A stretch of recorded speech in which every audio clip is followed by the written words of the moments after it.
Fala, meus caros, como vocês estão?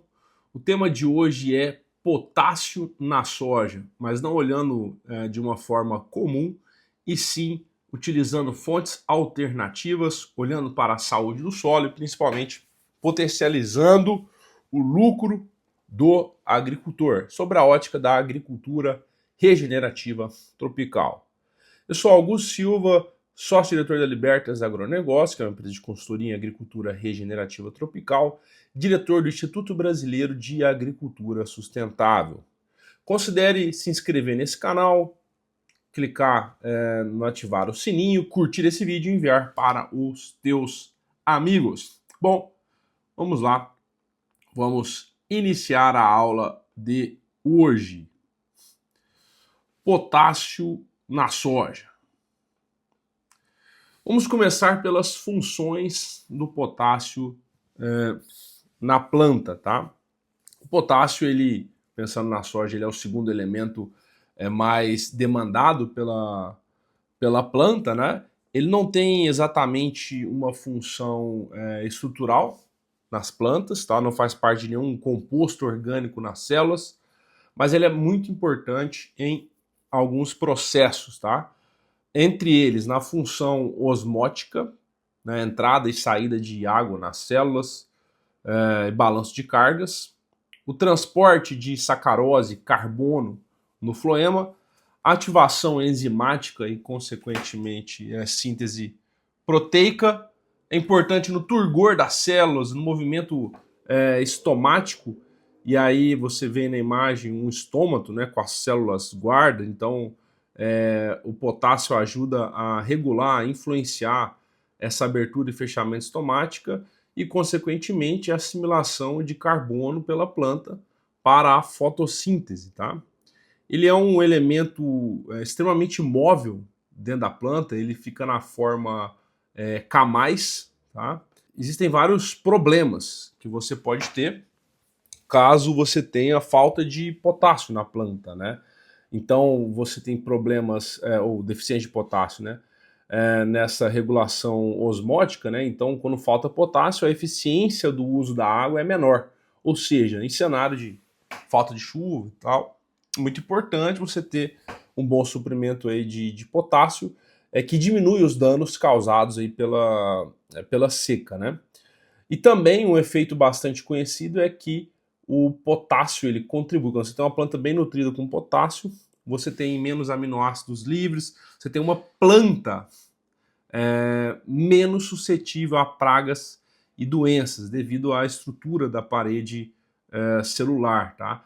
E aí, quando a planta ela está bem nutrida de potássio, o patógeno ele tem mais dificuldade, ou a planta é menos atraente a pragas, tá?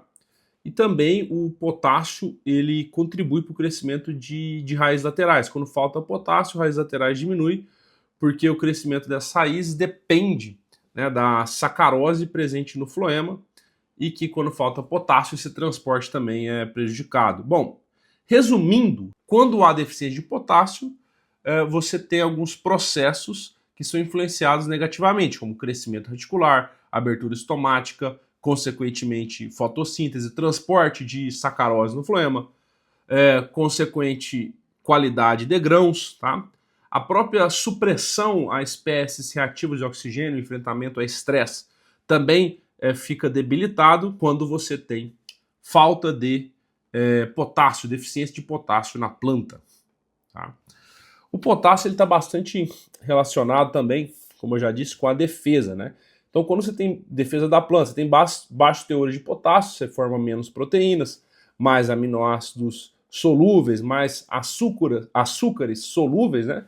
Consequentemente, você tem uma maior incidência de pragas e doenças, isso impacta a produtividade e também impacta a produção de sementes, tá? Em relação a doenças, existem relação com várias doenças. Existem trabalhos, por exemplo, que mostram que as plantas deficientes em potássio, elas ficam mais suscetíveis, por exemplo, à cercóspora, né, também. E o contrário é verdadeiro. Quando você tem plantas bem nutridas, elas são menos suscetíveis a doenças. Faz sentido? Concordam comigo? Sim ou não? Bom, agora vamos para sintomatologia da deficiência de potássio na soja.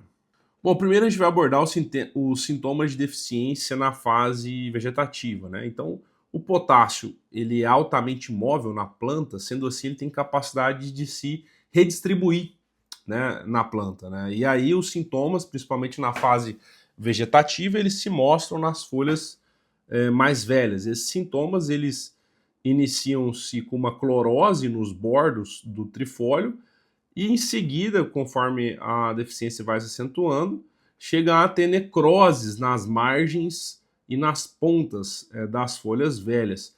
Com o andar, com o caminhar, o aumento, a evolução dessa deficiência, essa necrose e essa clorose começa a avançar para o centro da folha.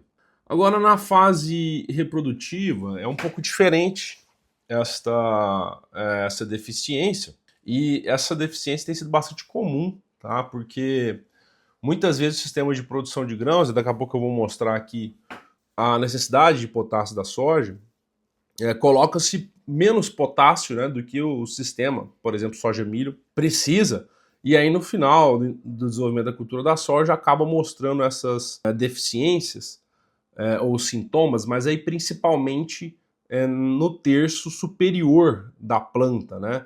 Quando você tem esse fluxo de transporte de potássio para as partes vegetativas, ele é bastante diminuído, porque aí você tem uma planta, por exemplo, de hábito de crescimento indeterminado, você está aí acontecendo formação de vagens, enchimento de grãos, você tem uma demanda por esse potássio muito alta, né? E aí a parte reprodutiva acaba se tornando o principal dreno, né, desse potássio, esse fluxo também de fotoassimilados para dentro do grão e o potássio auxiliando em todo esse processo, acaba que os sintomas eles se mostram aí no terço superior da planta, né?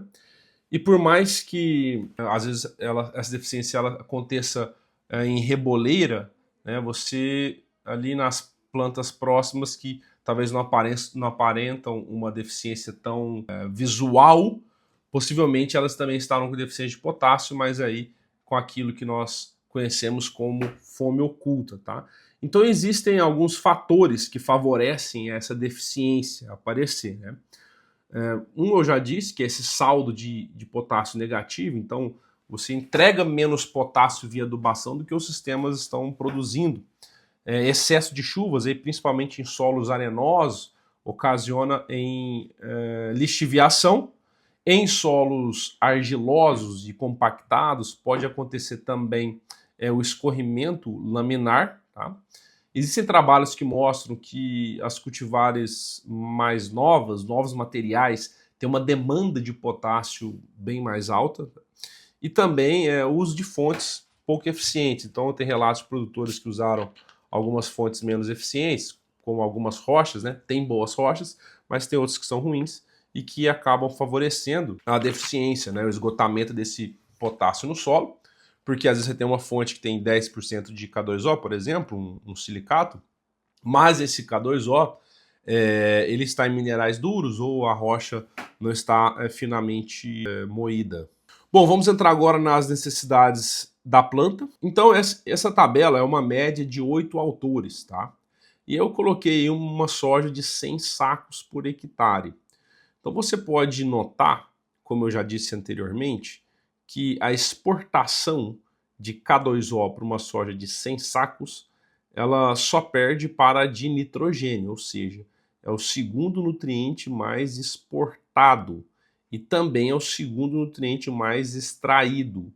Então, exportado é o que sai na forma de colheita, então é aquilo que leva embora no caminhão, né? Ou seja, aquilo que você precisa repor para o seu sistema de produção. Então, é muito comum o produtor adubar com a mesma quantidade de fósforo, a mesma quantidade de potássio, mas, por exemplo, olhando para a soja, a necessidade que é a extração e a exportação de potássio ela é bem maior. Então, para quem busca soja de 100 sacos, 140 quilos de K2O são exportados do sistema de produção. E é claro, você precisa ter bastante clareza e olhar isso com realidade, a sua expectativa de produtividade. Então, quanto você produziu no último ano, né? Dificilmente você vai dar um salto muito grande de um ano para o outro, entender o seu ambiente de produção, se é um ambiente que permite essa alta produtividade, o seu investimento, e aí você calcular a sua adubação com base numa expectativa real de produtividade. Aí embaixo tem uma tabelinha que a gente usa em alguns clientes nossos da Libertas, onde eu coloquei a exportação de uma soja de 80 sacos e um milho de 150 sacos. O milho, ele extrai muito potássio, mas ele exporta pouco, né? Então, mas ainda assim, principalmente no final do desenvolvimento do milho, você pode exaurir o potássio do solo. Sendo assim, 80 sacos de soja, 150 sacos de milho, nós precisamos levar cerca de 165 quilos de K2O para o sistema de produção. Em solos arenosos, muito importante fazer esse parcelamento.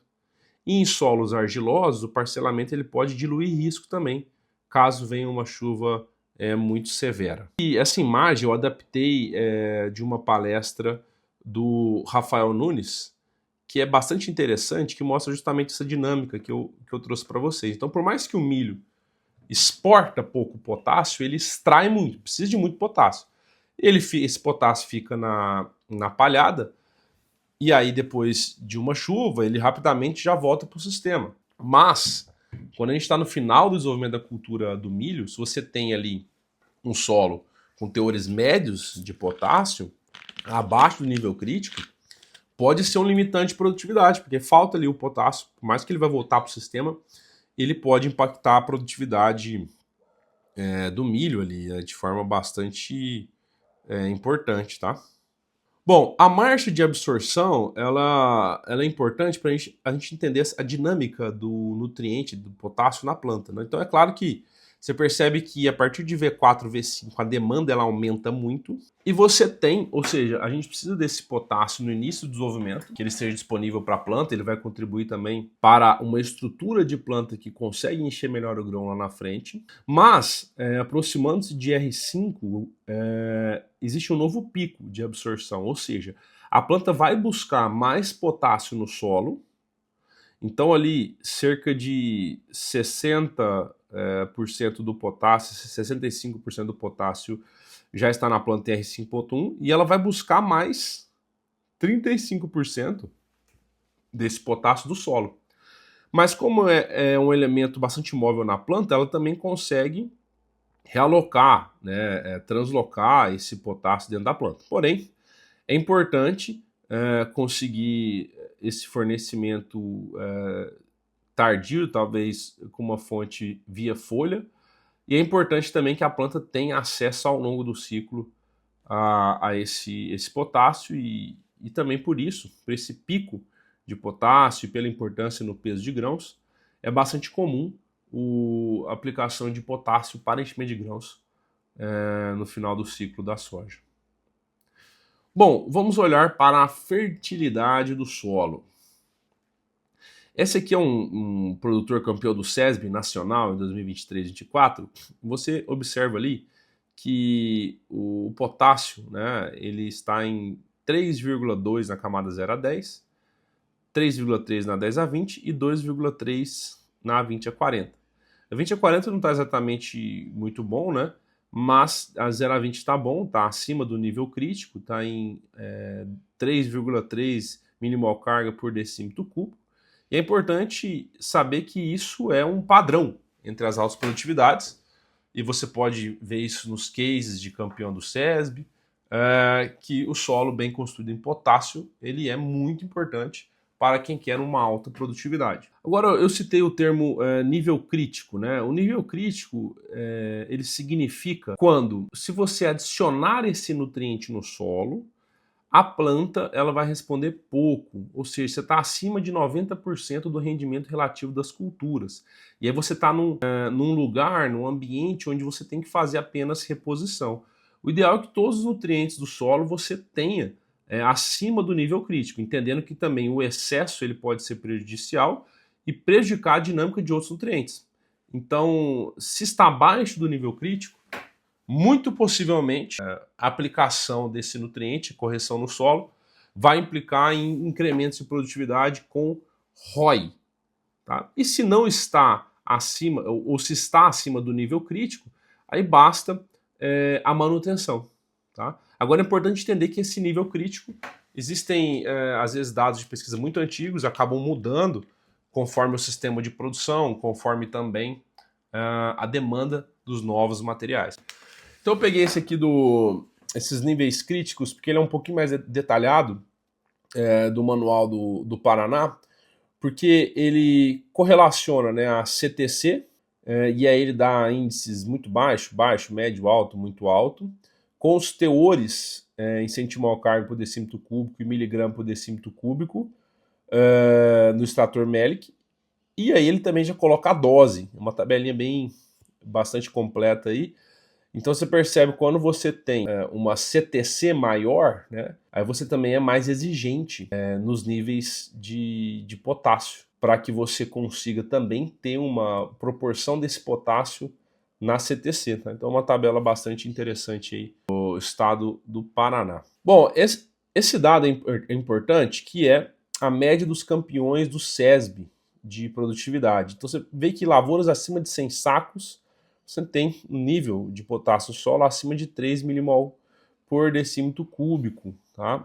É extremamente importante. Então, tem um padrão e áreas aí que passam de 120 sacos por hectare, os níveis chegam acima de 4. Bom, então o nível crítico, e aí olhando para dados de pesquisa, para manuais, para nossas experiências práticas também, acima de 3 milimol carga por decímetro cúbico, acima de 120 gramas por decímetro cúbico, acima de 120 ppm, e aí na CTC acima de 4%, você tem um nível crítico atingido, ou seja, você não precisa de correções, tá? Ou correções muito pequenas, porque aí doses muito altas de correção provavelmente não vão trazer um retorno em produtividade.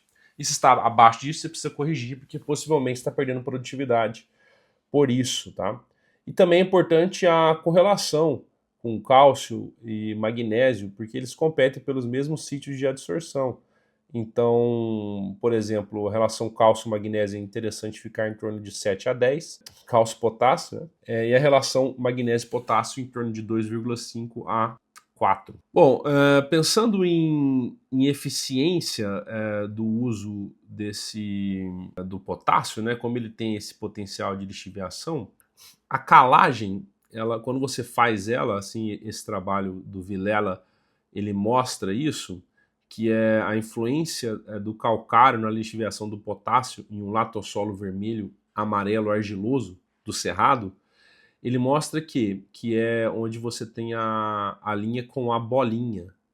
Né? Sem calcário, você tem uma frente de potássio em profundidade maior. E com o calcário, ele fica mais preso ali na camada mais superficial, onde a raiz vai conseguir acessar mais. E sem o calcário, esse potássio vai descendo e indo embora, porque o calcário ele livra ali a CTC e fornece mais sítios de troca de retenção de potássio, para que você consiga ter teor de potássio maior e ali na camada mais superficial, e isso contribui com a produtividade. E o pH também ele é importante. Então, é importante salientar que quanto mais orgânico um solo, aquele gráfico tradicional que vocês conhecem do pH, a faixa de pH ideal para a absorção e disponibilidade dos nutrientes, quanto mais orgânico, mais isso vai se deslocando para o ácido, mas o potássio ele tem sim também uma relação não tão acentuada como o fósforo ou outros nutrientes, mas de maneira geral, em solo muito ácido, abaixo de 5 em água, você tem uma disponibilidade reduzida do potássio. Então, também ajustar o pH vai contribuir para a disponibilidade do potássio. Agora, como ser mais eficiente no potássio?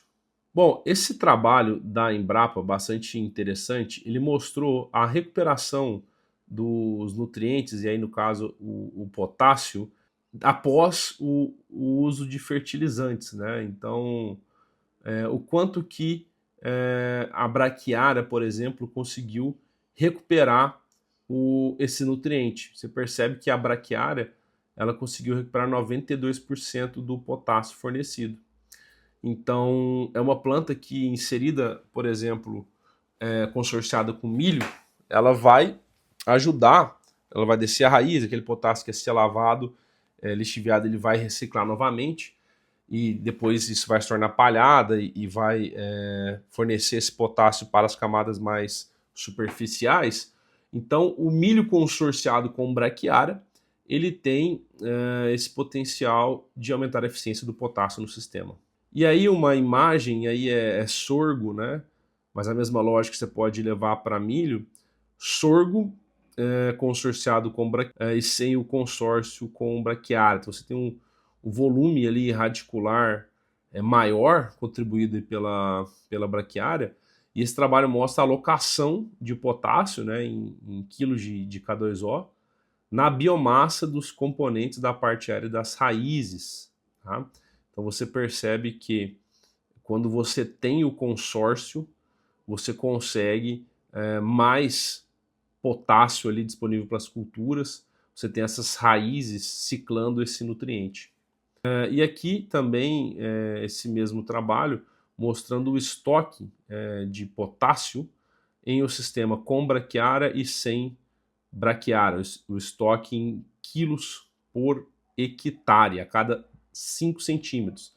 Então na camada mais superficial você tem mais potássio, onde você tem a braquiária, na camada 5 a 10 também, na camada 10 a 20 aí já um pouquinho menos, né?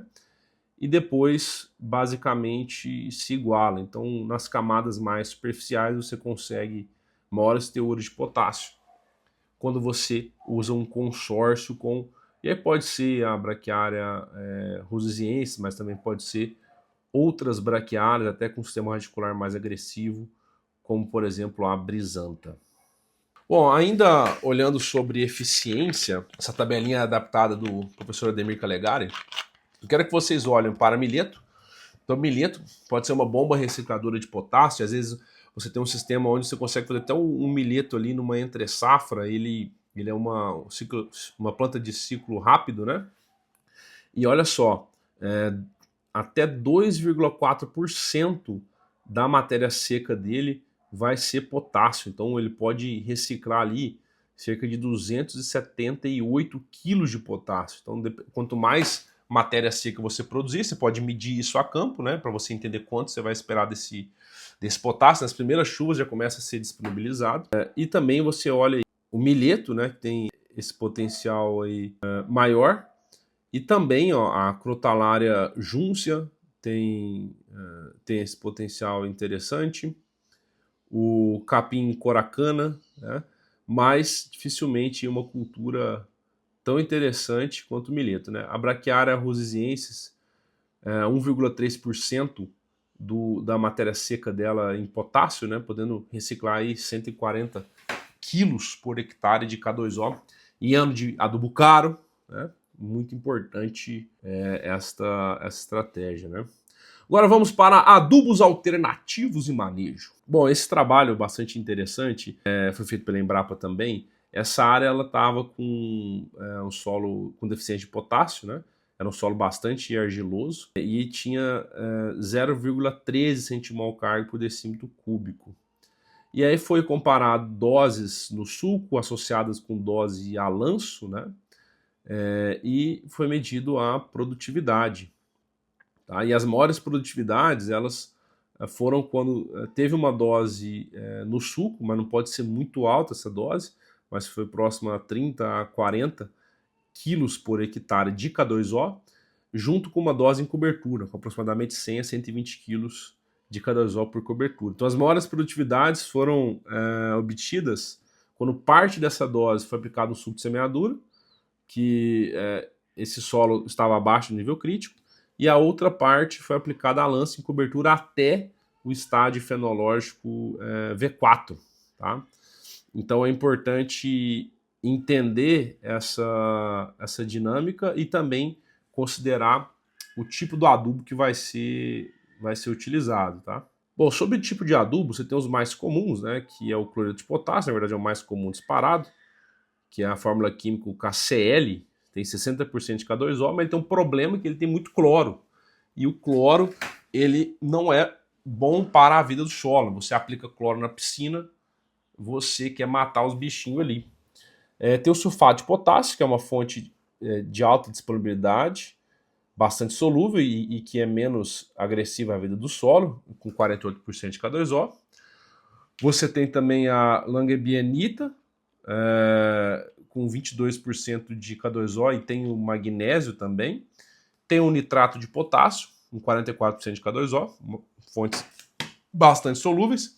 E você tem os silicatos de potássio, né, que chegam aí a 4, a 12, tem rochas raras que chegam a 20% de K2O.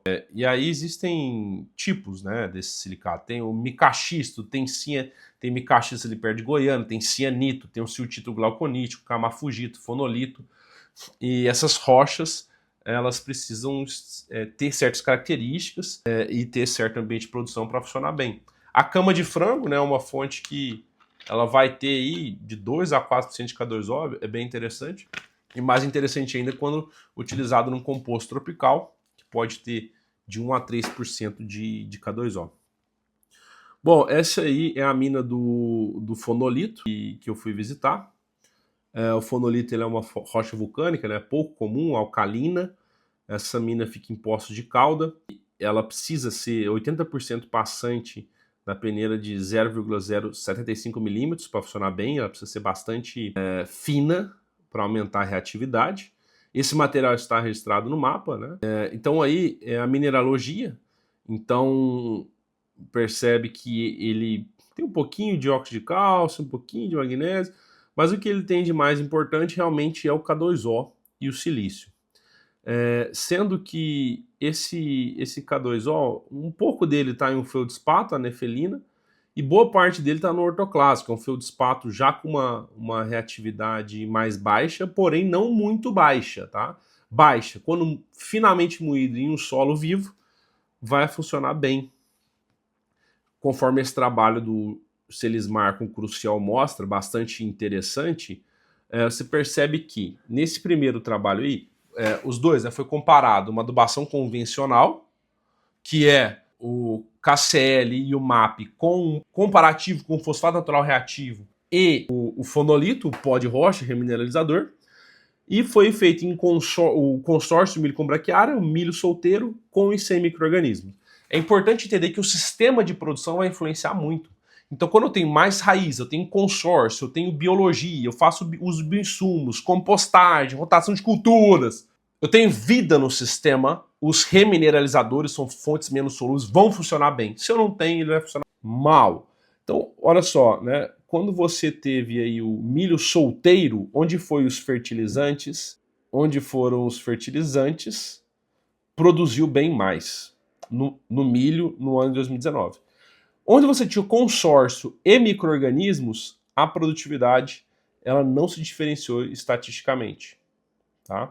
Agora, quando você tinha solteiro e micro-organismos, aí sim também, onde foi os fertilizantes, funcionou melhor, onde foi MAP e cloreto. Agora, quando você olha ali, por exemplo, na soja do ano 19 e 20, da mesma forma, onde foi o milho solteiro, a produtividade foi menor. Porém, não se diferenciando ainda estatisticamente, tá?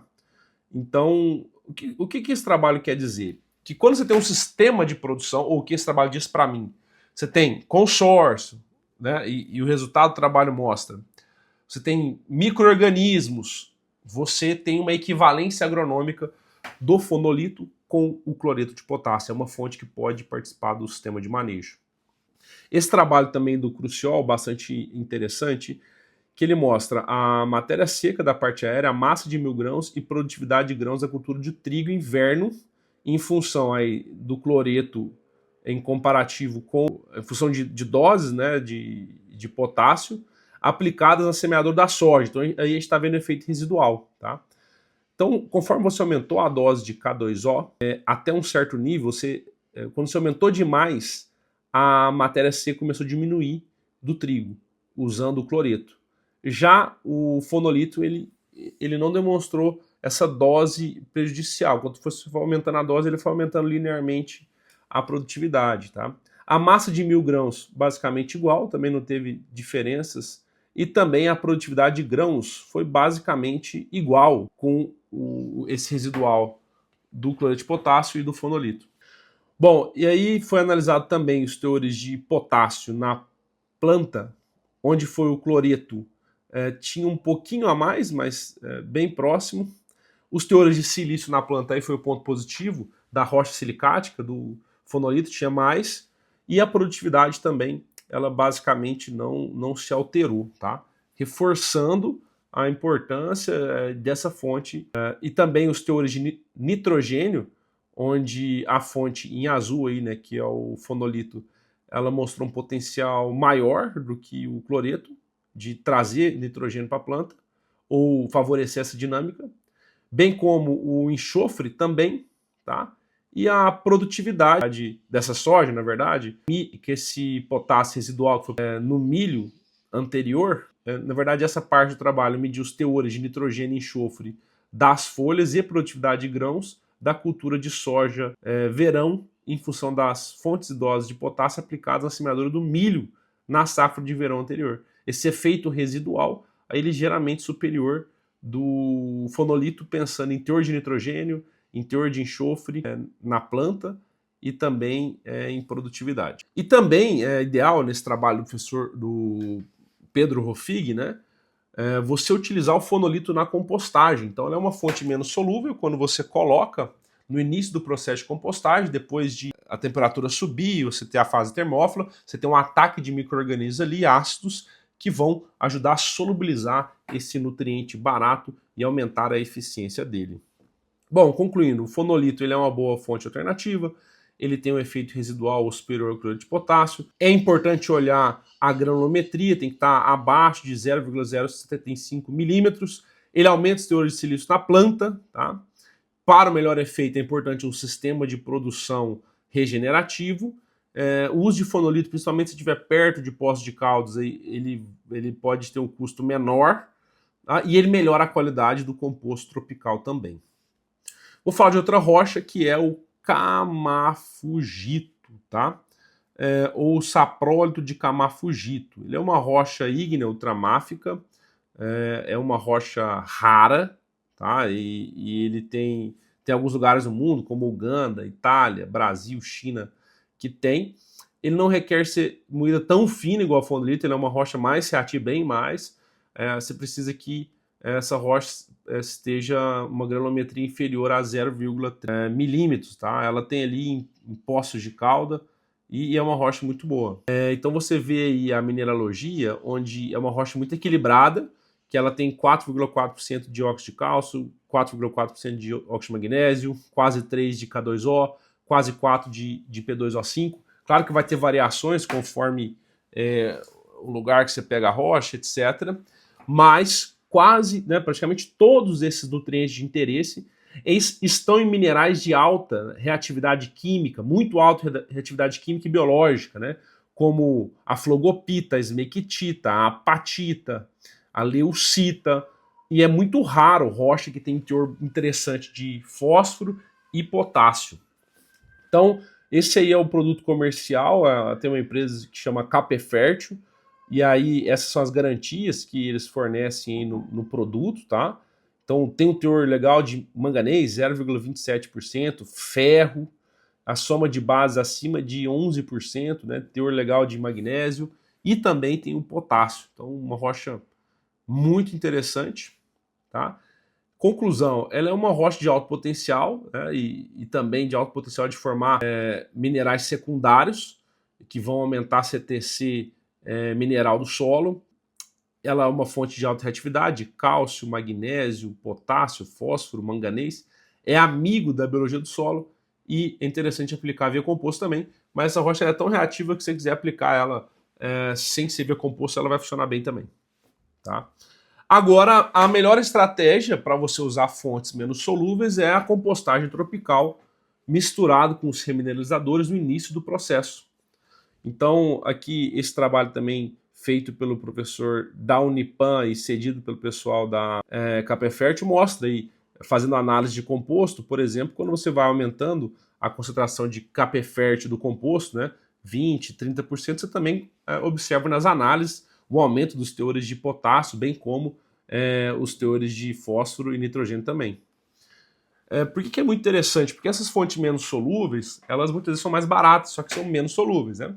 Agora, quando você coloca no início do processo de compostagem, você cria um ambiente ali que a temperatura vai a 60, 65, até quase 70 graus durante vários dias, com uma intensidade microbiana ali atacando esses materiais e disponibilizando, né? Então, o remineralizador com a compostagem é uma casadinha muito boa para o sistema de produção.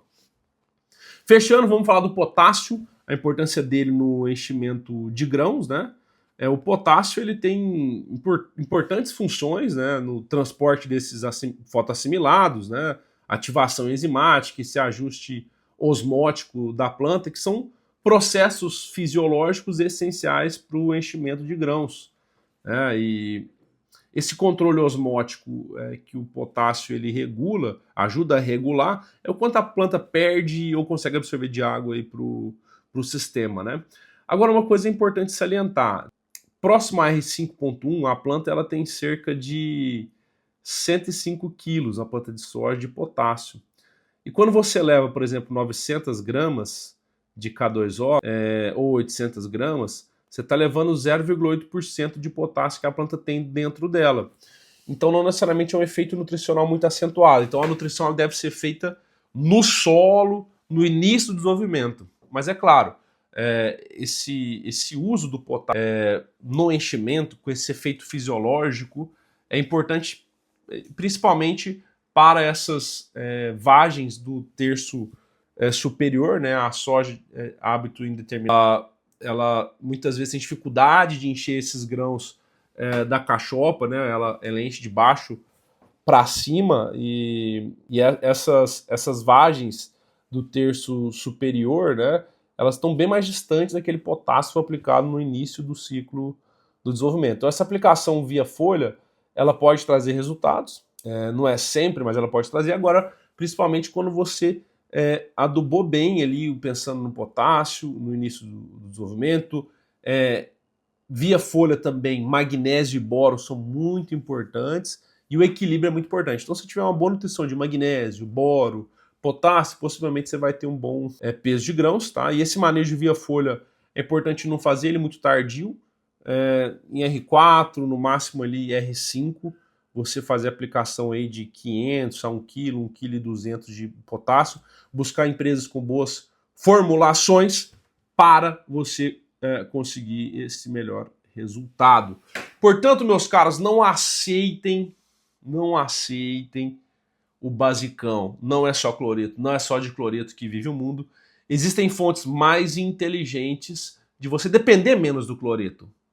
Claro que pode ser que você dependa um pouco, mas trazer o elemento de adubação orgânica, remineralizadores, você diminui o efeito deletério do cloro, diminui a dependência de comprar um insumo que vem da Rússia muitas vezes caro, aumenta a saúde do solo, fica mais dependente, aumenta também a supressividade do seu ambiente de produção. Um grande abraço, fiquem com Deus e tamo junto.